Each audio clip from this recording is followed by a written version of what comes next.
तो आ गए फिर से। तो तुम्हारे स्कूल के एग्जाम्स जैसे ही खत्म होते हैं ना, तुम्हारे घर वालों का एक ही मोटिव होता है कि इसके सीनियर से पुरानी किताबें लेके इसके मुंह पे मारो। खुश कैसे है हमारा बच्चा। और हाँ, उन किताबों में कवर नहीं होता था, सीधे पेज से ही स्टार्ट होती थी वो किताबें। और किताबों की ऐसी हालत देख के मेरे को कभी कभी लगता था कि हमारे सीनियर लोग ऐसे सड़क पे बैठ के रगड़ते थे क्या किताबें। और अनवांटेड चैप्टर पहले से ही फटे हुए रहते थे। स्कूल में मैम वाले चैप्टर पढ़ा रही, तुमको चैप्टर ही नहीं मिल रहा है। मैम वो हमारी बुक में पेज नंबर 90 से बढ़े तक है ही नहीं।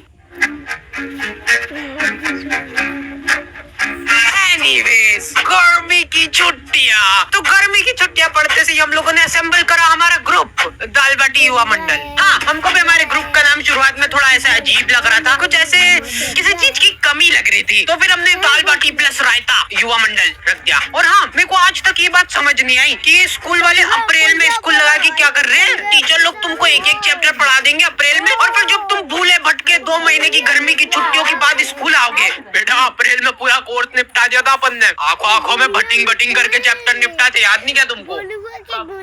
और ये जो गर्मी की छुट्टियों के मजे रहते हैं ना, ये सिर्फ शुरुआत के 5 दिन रहते हैं। उसके बाद तुमको सूझनी पड़ेगी कि करे तो करे क्या। मैं सो के थक जाता था, फिर सो के उठने के बाद मेरे को रेस्ट करना पड़ता था। तो इतनी आलस फैलाने के बाद हम लोगों को ख्याल आया दाल बाटी प्लस रायता युवा मंडल का। अब बात हमारी नहीं रही है, दाल बाटी प्लस रायता युवा मंडल मल्टीप्लाई बाय चूरमा भी कर दे क्या। तो हमारी कॉलोनी में एक बार एक कुत्ते का बिल्ला नाली में गिर गया था। क्या मालूम क्या रो रहा था उसके नाम को। जिन लोगों को नहीं पता है, हमारी कॉलोनी में बहुत ही दयालु लोग रहते थे। ऐसे पूरी कॉलोनी वाले इकट्ठे हो गए नाली के आसपास। वो कुत्ता चिल्लाया जा रहा है और ये लोग हिम्मत नहीं आना, नहीं मर रहा होगा तो मर जाएगा वो कुत्ता ये सुन के। और कुछ बहुत ही ज्यादा मंद बुद्धि लोग, अरे ये बड़ा वाला बटाबन ऐसे अंदर फेंकते नाली के अंदर तो इससे से प्रेशर दबाव बनेगा और वो पिल्ला ऐसे जग के बाहर आ जाएगा, है कि नहीं। घर जाओ आप हो गया आपका। और लड़कियां, ओह वाह कितना क्यूट है, मर जाएगा वो। फिर मैंने सोचा कि ये दुनिया बहुत ही मतलबी है, इसलिए मेरे को भी अब मतलबी बनना पड़ेगा, क्योंकि वहाँ पे लड़कियां भी थी। तो मेरे को ऐसा लगा कि अरे मैं ऐसे किसी की जान बचा के एकदम हीरो की क्या बात है, ऐसा कुछ हो जाएगा।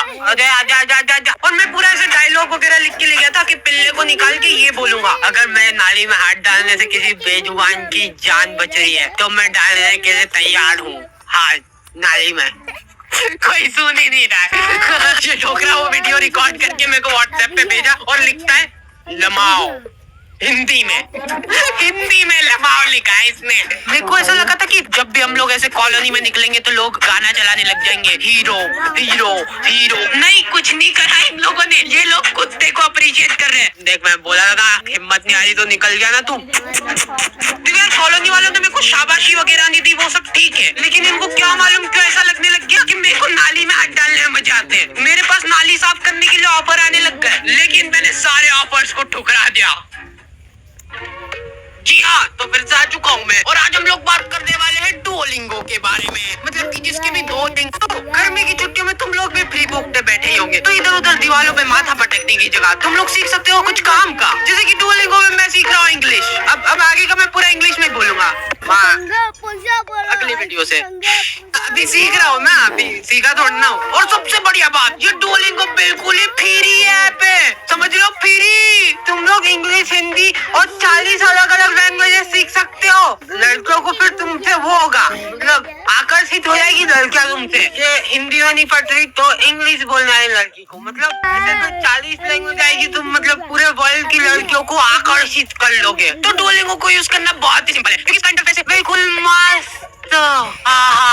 So go and download Duolingo and learn a new language now. Link is in the description. फिर हम लोगों ने रोज शाम को क्रिकेट खेलना चालू करा, साइकिल का स्टंप लगा के। लेकिन हम लोग जैसे ही खेलना चालू करते थे ना, ये डोकरा 1 किलो तंबाकू की थैली लेके आता था और इसके घर का गेट खोल के वहीं पे सामने फंसर के बैठ जाता था। और इस डोकरे के आसपास भी बॉल चल जाती थी ना, तो ये हमारी बॉल लेके घर में भग जाता था। अब इस डोकरे के पास ऐसे बॉल तनतनाते हुए जा रही है और ये डोकरा आजा गले मिलना है क्या तुमको बॉल से, ये क्या है, नहीं क्या पोज है। वो प्लास्टिक की बॉल ऐसे चट करके चली ना,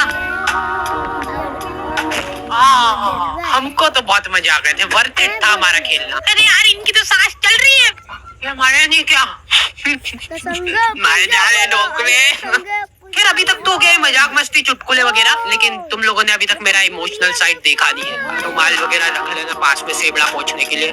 तो एक बार की बात है, एक छोटे से गांव में एक छोटा सा डोकरा रहता था। मतलब हाइट छोटी थी उसकी। उस डोकरे को चूसने का बहुत शौक था। आम चूसने का बहुत शौक था। वो बहुत ही गरीब था, उसके पास आम खरीदने तक के पैसे नहीं थे, इसलिए जो लोग आम खाते थे उनके पास जाके बैठ जाता था और उनको नजर लगाता था। आपको भी खाना आम? 2 मिनट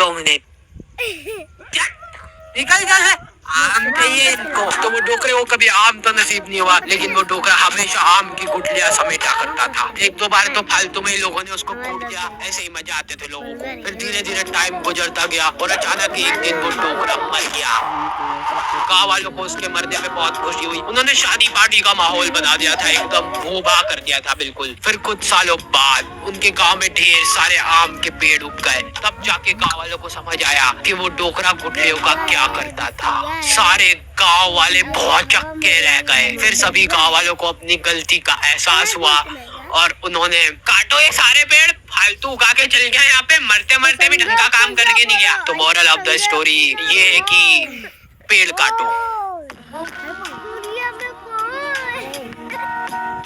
हम लोगों ने सोचा कि फिजिकली तो ठीक है, पर ऐसे मेंटली भी ग्रो करना पड़ेगा अपने आप को। तो हम लोगों ने मेरी अच्छी बढ़िया रिमोट कंट्रोल कार थी, उसको तोड़ के उसकी मोटर निकाली और ये मैं बोल रहा था अपन में बहुत पोटेंशियल है, पर अपने को मालूम नहीं अपने दिमाग की सीमाएं। और हमारे इधर एक टोपेश नाम के आदमी की किराने की दुकान थी, ठीक है। तुम 24 घंटे में से कभी भी इसके दुकान के सामने से निकलो, इसके 2 लफंगे दोस्त और ये तीनों का मुंह चलता ही रहेगा। ये तीनों ही खा के सामान खत्म करते थे इसकी दुकान का। नहीं पर उन भाभी को देखना एक बार, गौर से देखना एक बार, उनमें है कुछ अलग बात है उनके चेहरे में, ऐसे देख के हो जाता है। अरे नहीं मैं बता रहा हूँ, आपने भी उनको बिना मेकअप के देखा नहीं है, लेकिन नेचुरल ब्यूटी भी तो होती है कुछ चीज। भैया ये नीम वाले साबुन की टिक्की दे दो। ये लो हाजिर है।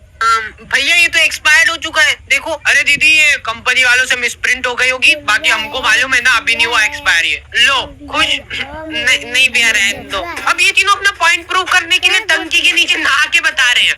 देखो दीदी ये झाग बन रहा है बढ़िया। देखो कुछ हो रहा है क्या? हमको कुछ नहीं हो रहा ना। लो ले जाओ, मैं कह रहा हूँ लो अब ले जाओ। ये वाले एक ही था हमारे पास, बाकी के सारे साबुन ये दोनों खा गए। ओके तो